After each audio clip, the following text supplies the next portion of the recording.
요한복음 5장 24절부터 29절 말씀입니다. 하나님 말씀은 요한복음 5장 24절에서 29절까지 말씀입니다. 제 성경으로는 신약 150페이지 정도 됩니다. 다 찾으신 줄 알고 제가 봉독하겠습니다. 내가 진실로 진실로 너에게 이르노니 내 말을 듣고 또 나를 보내신 이를 믿는 자는 영생을 얻었고 심판에 이르지 아니하나니 사망에서 생명으로 옮겼느니라. 진실로 진실로 너에게 이르노니 죽은 자들이 하나님의 음성을 들을 때가 오나니 곧 이때라. 듣는 자가 살아나느니라. 아버지께서 자기 속에 생명이 있음 같이 아들에게도 생명을 주어 그 속에 있게 하셨고 또 인자됨으로 말미암아 심판하는 권한을 주셨느니라. 이를 놀랍게 여기지 말라. 무덤 속에 있는 자가 다 그의 음성을 들을 때가 오나니 선한 일을 행하는 자는 생명의 부활로 악한 일을 행하는 자는 심판의 부활로 나오리라. 아멘. 강구 말씀드리겠습니다. 현재까지 우리가 3단계로 우리 교회 20% 약 76명 정도가 예배에 참석할 수 있습니다. 수요 예배, 금요 예배에 76명을 참석할 수 있고요. 그 다음에 새벽 예배는 28명까지 가능합니다. 모든 헌금은 온라인으로 가능합니다. 그리고 청년부 나눔이 오늘 저녁 8시 나눔 비대면으로 줌으로 준비되어 있습니다. 많은 청년들 참석해 주시고 또 집에서 가셔서 청년이 있는 부모님들은 청년들에게 참석할 수 있도록 건면해 주시기 바랍니다. 인사하겠습니다. 하나님 사랑합니다. 세계적인 전도자 빌리그램 목사님이 어느 날 미네소타 대학교에서 말씀을 전하게 되었습니다. 유명한 빌리그램 목사님이 오신다고 또 오셔서 말씀을 전한다고 하니까 학교 강당에서 수많은 학생들과 교수님들이 모였습니다. 학생들과 교수님들의 호기심과 기대감으로 빌리그램 목사님을 주시하였습니다. 어떠한 말씀을 전하실까? 그들은 무척 궁금했습니다. 그때 빌리그램 목사님이 말씀을 하셨습니다. 많은 사람들이 호기심 때문에 만남을 시간을 갖습니다. 그것은 생명으로 연결될 수도 있고 파멸로 연결될 수도 있습니다. 오늘의 호기심은 생명으로 연결되어 새로운 변화를 일으키는 것입니다. 왜냐하면 오늘의 주인이신 생명 대신 예수 그리스도이기 때문입니다 라고 말씀을 전하였습니다. 우리도 호기심과 기대감으로 오늘 예배에 참석할 수도 있습니다. 우리 역시 생명으로 연결되어 새로운 변화를 일으키는 시간이 되어야 합니다. 왜냐하면 생명의 주인이신 예수 그리스도를 만나 생명이 있는 삶을 살아야 하기 때문입니다. 이 시간 생명의 주인이신 예수님을 만나 생명 있는 삶을 살아가는 성도님들이 되시기를 간절히 바랍니다. 생명 있는 삶 첫 번째는 예수님을 보내신 이를 믿는 자에게 생명이 있다고 말씀하고 있습니다. 24절 내가 진실로 진실로 너에게 이르노니 내 말을 듣고 또 나를 보내신 이를 믿는 자는 영생을 얻고 심판에 이르지 아니하나니 사망에서 생명으로 옮겼느니라. 예수님께서는 38년 동안 병으로 고통당하는 사람들을 고치신 후에 이 고침받은 자가 예수님을 고소로 유대의 종교 지도자들이 예수님을 찾아와 안식일을 범하였다고 말하였고 예수님께서는 거기에 대해서 계속해서 자신이 하나님의 아들인 것을 그들에게 변론하고 있는 지지난주와 같이 동일하게 연결되는 그러한 말씀입니다. 예수님께서 자신의 말씀의 진정성과 신적 권위를 밝히고 있는 것은 본단락의 내용이 당시 유대인으로서는 받아들이기 어렵거나 너무나 신비한 말씀이었을 것입니다. 그러나 이 내용을 알지 못하고서는 결코 구원에 이를 수 없기 때문에 예수님께서는 사람들에게 동일한 말씀을 반복하고 계신 것입니다. 그러면서 예수님께서 자기의 말씀을 듣고 자기를 보내신 하나님을 믿는 사람에게 주시는 놀라운 약속을 말씀을 하십니다. 이 말씀들이 누릴 수 있는 것은 한마디로 말하면 영생을 얻는 것입니다. 원문으로 볼 때에 얻었다의 에게인은 과거형이 아니라 현재 시제로 계속해서 소유하고 있는 상태를 나타내고 있습니다. 즉 예수님을 믿는 순간 영생을 얻었으며 이 상태가 계속해서 지속된다는 것을 말하고 있는 것입니다.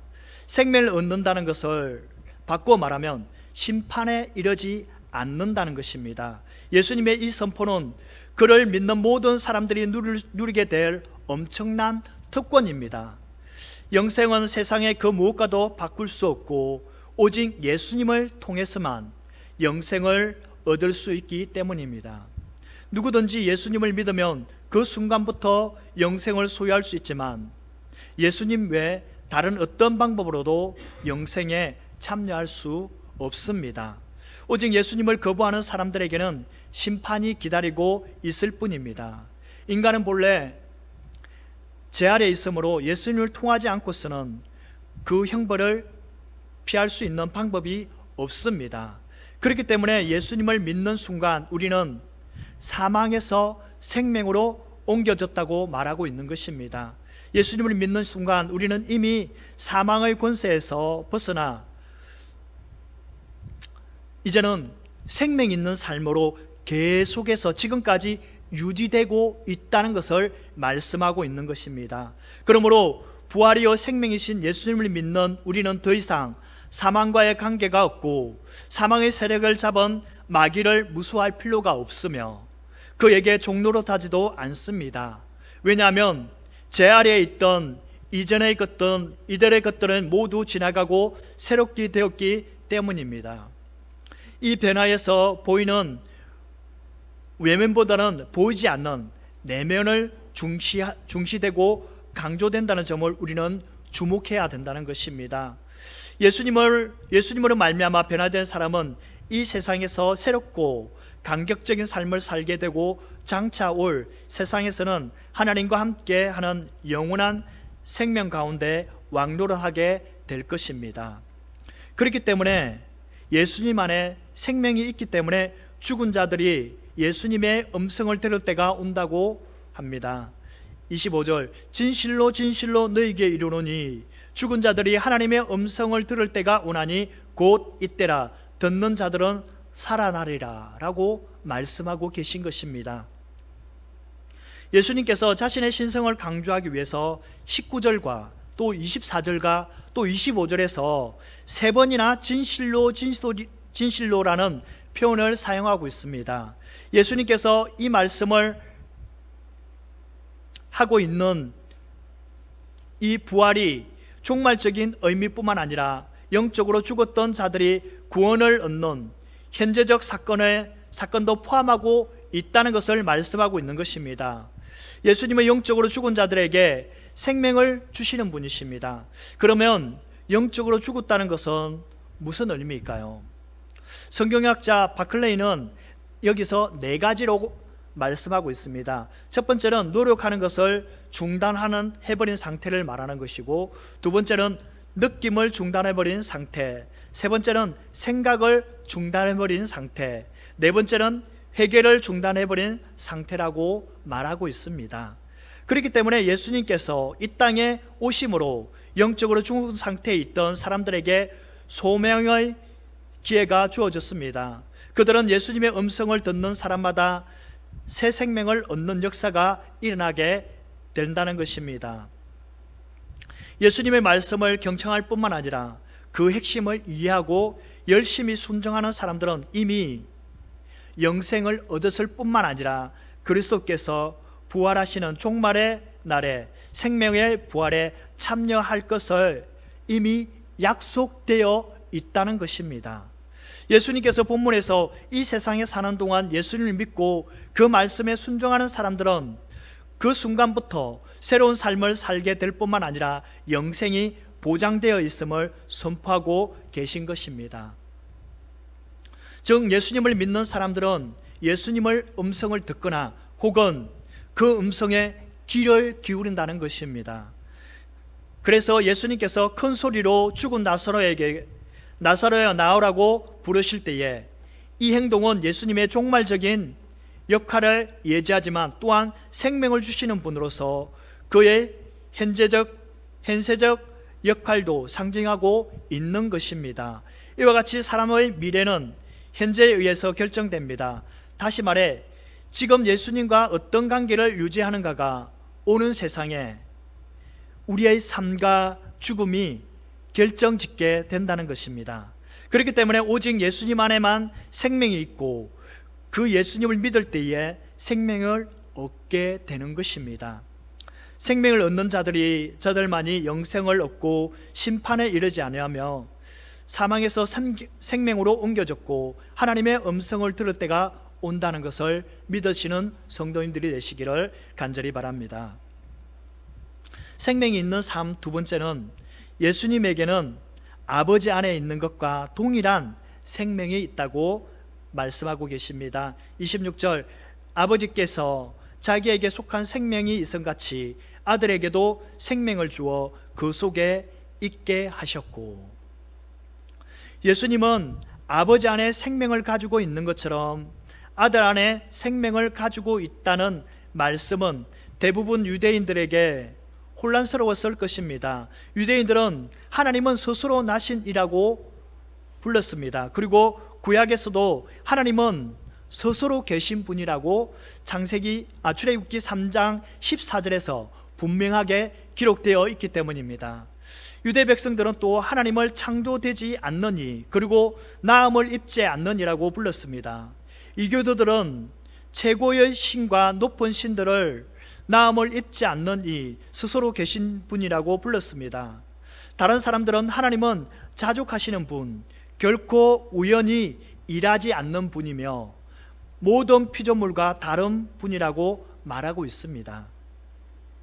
그렇기 때문에 유대 백성들은 하나님을 살아있는 이로 인정했으며 그러므로 하나님의 참된 불멸성을 말하였습니다. 유대 백성들은 그러한 개념들을 현재에서 존재하는 것과 같은 방식으로도 과거와 미래에도 존재하시며 스스로 있는 분인 여호와라고 알고 있었습니다. 그런데 예수님께서 자기 자신 안에 생명이 있다고 주장함으로써 이것은 예수님 안에 신성이 있다고 주장하는 것입니다. 그러나 아버지가 이 고난을 예수님께 위임했다고 주장함으로써 예수님은 아버지의 우월하신 지위를 인정하고 있는 것입니다. 또한 예수님은 아버지로 말미암아 산다고 말씀하고 있습니다. 유대인들은 아들이 심판할 것이라는 주장은 아마도 예수님의 말씀을 듣는 사람들은 대부분 충격에 빠뜨렸을 것입니다. 이제 예수님께서 왜 자신이 심판할 것인지를 설명합니다. 아버지는 아들에게 모든 심판을 맡겼다고 말씀하고 있습니다. 핵심은 예수님이 완전히 인류 가운데 들어오셨으며 그러므로 인류에 관한 적합한 심판자라는 것을 자신이 지금 선포하고 계신 것입니다. 태초부터 계셨을 뿐만 아니라 창조 사역에도 동참하신 성자 예수님은 성부 하나님의 피조물이 결코 아닙니다. 그 안에는 생명은 아버지와 동일하며 피조물 안에 있는 지음받은 생명과는 전혀 다릅니다. 따라서 사람에게 영생을 줄 수 있는 권세를 주신 것은 성자 예수님에게 성부 하나님께서 가지신 이런 권세가 주어졌으므로 예수님을 거역하는 이들에게는 생명을 구원이 제외될 수밖에 없다는 것입니다. 이 말을 들은 유대 종교자들은 예수님의 말씀을 믿기가 힘들었을 것입니다. 그들의 입장에서 진정으로 하나님의 아들이라면 안식일을 먼저 지켜야 하는데 예수님께서 이 땅에 오셔서 안식에 일하는 사람으로 안식일을 범하는 사람으로 그들에게 낙인이 찍혀 있었기 때문입니다. 정말 하나님께서 보낸 사람이라면, 하나님의 아들이라고 한다면은 그들의 관점에, 그들의 입장에서 보면은 먼저 안식일을 지켜야 하는 것이 하나님의 아들이 할 일이 아니라고 말하고 있는 것입니다. 그러나 그들은 예수님께서 안식일의 주인이라는 사실을 알지 못하였습니다. 그들이 가장 가치를 두고 있는 율법으로 말미암아 그들은 그 율법에 갇혀 있는 그러한 상태에 되어 있다는 것입니다. 그래서 예수님께서 심판할 수 있는 고난을 받은 이유를 설명하고 있습니다. 예수님의 심판의 고난은 자기가 인자이기 때문이라고 말씀하고 있습니다. 27절, 또 인자됨으로 말미암아 심판받은 자들을 심판하는 고난을 주셨느니라고 말씀하고 있습니다. 예수님께서 자신을 인자라고 말하고 있습니다. 인자는 그 사람의 아들이라는 뜻입니다. 구약에서 보면은 인자, 에스겔에서 가장 많이 등장합니다. 인자야, 하나님께서 인자야, 인자야, 인자야. 에스겔을 부르는 그 의미가 인자라는 그러한 의미입니다. 그래서 그 사람, 이렇게 말하고 있습니다. 그러나 인자는 구약 다니엘서 7장 13절에 내가 또 밤의 한상 중에 보니 인자 같은 이가 하늘의 구름을 타고 와서 옛적부터 항상 계신 이에게 나와 그 앞에 엎드리되가 인자에 대한 대표적이라 할 수 있는 구절입니다. 그런데 다니엘서 7장 13절에 인자는 엄밀히 말해서 인자가 아니라 인자 같은 이, 곧 사람의 모습을 닮은 어떤 자라고 말하고 있습니다. 하지만 거기에서 한성 속에 마주친 어떤 존재를 말하는 것 외에도 땅에서 사는 사람이 보게 되는 초월적인 실체, 초월적인 존재를 말하는 것을 볼 수 있습니다. 그러면서 인자의 강림을 하늘에서 구름 타고 와서 옛적부터 계신 분에게로 나와서 그 앞에 섰다라고 말하고 있습니다. 사실 이 인자는 바다에서 올라오는 4마리의 짐승 한 쌍에 이어서 등장합니다.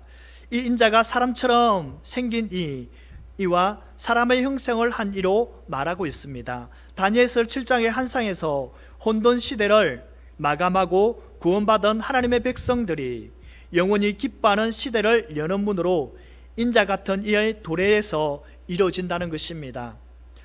다니엘은 인자 같은 이의 상징을 동원해서 혼돈에서 새 창조로 넘어가는 변혁의 과정을 말하고 있습니다.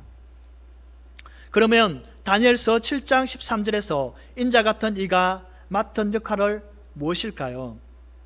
인자는 왕의 속성이나 제왕의 권위를 지닙니다.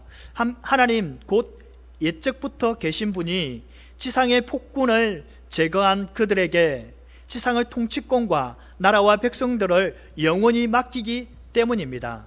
유대인들은 지금 바벨론의 포로로 잡혀 있습니다. 그래서 하나님께 적대적이었던 나라들이 이제는 하늘에서 내려온 땅 위에 자리 잡는 왕국은 하나님의 의와 공평과 평화의 초석을 이루게 되는 나라가 된다는 것을 말하고 있습니다. 유대 백성들의 나라는 하늘에서 내려온 왕이 세우는 왕국이 될 것이라고 말씀하고 있는 것입니다. 다윗의 후손 가운데 어떤 자가 등장해서 유대 왕국이 되찾는다는 정치적 메시아 신앙이 이 자리에서 발디딜 틈이 없습니다. 왜냐하면 그들은 지금 포로이기 때문에 그들은 하나님의 자녀로서 또 하나님께서 맡은 그들에게 모든 것이 포로로서 제약을 받을 수밖에 없기 때문입니다. 그래서 다니엘서 3장에서 다니엘의 세 친구가 느부갓네살이 만든 금심상에게 절하지 않는다는 이유로 불못불에 들어가는 그러한 죽음에서 건지는 하나님의 은혜를 경험했던 것입니다. 그리고 다니엘서 6장에서는 하루에 3번 예루살렘을 향해서 기도한다고 사자굴에 들어갔던 일이 일어났던 것입니다. 그런데 이후로는 이제 세워질 영원한 하나님의 나라는 하늘에서 온 거룩한 자에 의해서 세워지게 될 것이라고 말씀하고 있는 것입니다. 그래서 신약에서 인자는 다윗의 자손으로 또는 하나님의 아들, 또 사람의 아들 등의 대표적인 칭호들로 말씀하고 있습니다. 예수님의 칭호들은 사복음에서 수없이 등장하고 있기 때문에 일일이 나열할 수가 없습니다. 예수님께서 다니엘서에서 인자를 염두에 두고 사용하신 인자는 주로 종말론적인 영광의 인자와 관련되어 사용하고 있다고 볼 수 있습니다. 즉 권능자의 우편에 앉은 것과 구름을 타고 권능과 큰 권능으로 오리라는 예수님의 말씀은 다니엘서 7장 13절과 14절에 그에게 권세와 영광과 나라를 주고를 인용하고 있을 만큼 비슷합니다.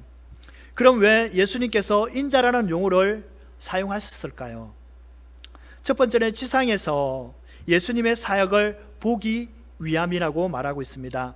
둘째는 다가올 영광의 미래를 보기 위해서 종말론적으로 쓰여졌으며, 세 번째는 임박한 고난과 죽음의 등을 가리키는 고난당하는 종으로 쓰여졌다는 것입니다. 인자의 지상 사역은 종말론적인 측면만을 기대했던 유대인의 사상과는 반대로 사람들 중에 한 사람으로 이미 이 땅에 도래한 메시아로서의 신분을 밝혀주는 것입니다. 그래서 인자라는 칭호는 예수님께서 자기 자신을 친히 가리키려 부르는 자아 칭호인 것입니다. 예수님께서 이 칭호를 선호하는 것은 다른 칭호보다 메시아 직무를 가지고 가장 효과적으로 그 직무를 수행할 수 있는 칭호였기 때문입니다. 이런 점에서 인자라는 칭호는 그 어떤 다른 메시아 칭호보다 예수님의 전역을 폭넓게 포함하는 포괄적인 상호로서 예수님의 메시아 사역에 가장 적합한 칭호라고 말할 수 있습니다. 이러한 하나님의 아들 되시고 인자에게 하나님께서 심판하는 권세를 주셨습니다. 인자의 이러한 권세는 어둠 속에서 죽어가는 세상의 한복판에 자신을 믿는 모든 자들에게 생명을 주시는 분이시며, 또한 그를 믿지 않는 자들에게 멸망을 심판하는 분이시라는 것입니다. 예수님 안에는 아버지께 있는 생명이 있고 인자 대신 아들에게 심판의 권한을 주셨으며, 무엇보다도 예수님께만 생명이 있다는 것을 믿으시기 바랍니다. 생명의 삶 세 번째는 무덤에 있는 자가 그 음성을 들을 때가 온다고 합니다. 28절, 이를 놀랍게 여기지 말라. 무덤 속에 있는 자가 그 음성을 들을 때가 오나니. 예수님께서 자기를 믿는 사람들에게 영생을 주시며 부활시키는 권세와 심판할 권세가 있다고 말씀하고 계십니다. 예수님의 이러한 주장은 당시 유대인들 종교 지도자들로서는 이해가 불가능하였을 것입니다. 도리어 그들에게는 자신이 이런 일을 할 수 있다는 예수님의 주장이 없는 말로 들렸을 것입니다. 왜냐하면 그들에게는 이미 예수님은 하나님의 말씀을 어기는 사람으로 인식되었기 때문입니다. 그러나 분명한 것은 예수님의 부활과 심판의 때가 곧 오므로 그리스도의 영광과 신성도 곧 분명해질 것이며, 이에 대한 의혹을 가질 필요가 없다는 것입니다. 버드는 종말에 죽은 자가 모두 살아날 것이라고 하는 것은 유대 종교의 종말이라고 언급하였습니다. 그날에는 구원받는 자, 멸망받는 자가 모두 부활하게 될 것이라고 말하고 있습니다. 기독교의 종말은 이러한 유대 사상에 더욱 기원을 두고 있습니다. 그러나 모빙겔은 유대 문서에 의하면 무덤 속에 있는 자를 일으키는 기적을 행하시는 분은 하나님 자신이지 인자는 결코 아니다. 그러나 예수님은 죽은 자 가운데 예수님은 죽은 자들을 자신이 깨울 것이며 자신이 부활을 시키고 영생과 심판으로 나아가게 할 것이라고 말하였습니다. 예수님께서 이 모든 고난을 아버지께 받았기 때문에 모든 것이 가능한 분이라고 말씀하고 계신 것입니다. 그렇기 때문에 28절에 이어서 29절에는 예수님의 음성을 들을 때에 생명의 부활에 참여하게 된다고 말씀하고 있습니다. 29절, 선한 일을 행하는 자는 생명의 부활로, 악한 일을 행하는 자는 심판의 부활로 나오리라고 말씀하고 있습니다. 예수님께서 29절에서 두 가지 사실을 말씀하고 계십니다. 하나는 세상 끝날에 모든 사람이 부활하게 된다는 것이고, 또 하나는 그 부활이 두 가지 다른 양상, 즉 생명의 부활과 심판의 부활로 나타나게 된다는 것입니다. 이 두 가지 양상은 모두 하나님의 엄정한 보상의 원리에 기초한 것입니다. 그 보상의 원리는 생명의 부활과 심판의 부활입니다. 이것은 모든 사람들이 참여하게 될 부활입니다. 하나님의 자녀와 세상의 자녀들이 구별 없습니다. 또한 한 명도 예외 없이 모두 두 가지 양상의 부활 가운데 하나에 분명하게 참여하게 될 것이라고 말씀하고 있습니다. 성경에서 미래 시제는 기본적으로 미래에 대한 예언적인 의미를 가진다는 사실을 전제할 때에 예수님의 이 경고는 세상 끝날에 반드시 일어나게 될 것을 말씀하고 계신 것입니다. 성도가 참여할 부활은 이 둘 가운데서 물론 생명의 부활입니다. 이것은 예수 그리스도를 믿음으로 얻는 영원한 생명을 갖고 다시 살아나 영원토록 하나님의 나라에서 함께 살아간다는 것을 말하는 것입니다. 하나님께서는 이것이 선한 일을 행하는 사람들에게 주어지는 상급이라고 말씀하시는데, 여기에서 언급된 선한 일은 하나님의 아들을 믿는 신앙의 기초 위에서 행해지는 일체의 일들을 말하고 있는 것입니다. 이 믿음이 지배된 선한 일은 어떤 것도 인정되지 못합니다. 반면 세상의 자녀들이 참여할 부활은 심판의 부활인데, 이는 그들이 악한 일을 행하였기 때문입니다. 이 악한 일은 우리가 말하는 죄를 지어서 악한 일을 말하는 것이 아닙니다. 우리가 악한 죄를 짓는 것은 또 사람을 죽이거나 또 여러 가지 우리 인간적으로 볼 때에 범죄하는 그런 일을 말하는 것이 아닙니다. 악 중에 가장 큰 악은 하나님의 아들과 그 말씀을 거부하고 받아들이지 않는 것을 말하고 있는 것입니다. 예수 그리스도가 없는 인생의 모든 행위는 세상에서 가치 있는 것이라고 해도 하나님 앞에서는 가치 없는 것이고 악하고 썩어질 것들에 불과합니다. 왜냐하면 예수님 안에 있을 때만 생명이 있는 삶을 살 수 있기 때문입니다. 우리는 예수님의 음성을 듣게 될 때가 올 것이며, 선한 일을 행하는 자들은 생명의 부활로, 악한 일을 행하는 자들은 심판의 부활로 참여하게 될 것입니다. 이 악한 일은 우리가 행하는 악한 행동이 아니라고 그랬습니다. 죄가 아니라고 그랬습니다. 예수님을 알지 못하는 그러한 사람들은 악한 일을 행하였다면, 예수님을 알지 못하기 때문에 심판을 부활로 참여하게 된다는 것입니다. 즉 말하면 우리 가정에서 아직까지 예수님을 알지 못하는 사람들, 예수님을 믿지 않는 사람들은 이 악한 부활에, 심판의 부활에 동참하게 될 것이라고 말씀하고 있는 것입니다. 왜냐하면 오직 예수님 안에만 생명이 있기 때문입니다. 그를 믿지 않는 사람들만, 그를 믿는 사람들만 생명 있는 삶을 사는 것을 믿으시는 성도님들이 되시기를 바랍니다. 말씀을 전하겠습니다. 정리하겠습니다. 세계적인 전도자 빌리 그레함 목사님이 미네소타 대학에서 말씀을 전할 때에 많은 사람들이 호기심 때문에 만남을 시간을 갖는다고 하였습니다. 그것이 생명으로 연결할 수도 있고 파멸로 연결할 수 있다고 말하였습니다. 그래서 호기심으로 생명으로 연결되어 변화를 일으켜야 한다고 말하고 있습니다. 왜냐하면 그 생명의 주인이 되신 그 생명이 예수님 안에 있기 때문이라고 말을 하였습니다. 예수님께서 유대 종교 지도자들에게 자신을 변호하였습니다. 자신이 하나님의 아들이신 것을 변호하고 있습니다. 예수님께서는 자신의 보낸 이를 믿는 자들에게 영생이 있다고 말하였으며, 죽은 자들이 하나님의 음성을 들을 때가 있으며, 아버지께 생명을 일성같이 아들에게도 생명이 있다고 말씀하였습니다. 그리고 예수님께서 유대인들이 그토록 기다리고 있던 인자라고 말씀하시며 심판하는 권한을 인자에게 주어졌다고 말하며, 선한 일을 행하는 자는 생명의 부활로, 그러나 악한 일을 행하는 자는 심판의 부활을 받는다고 말씀하고 있습니다.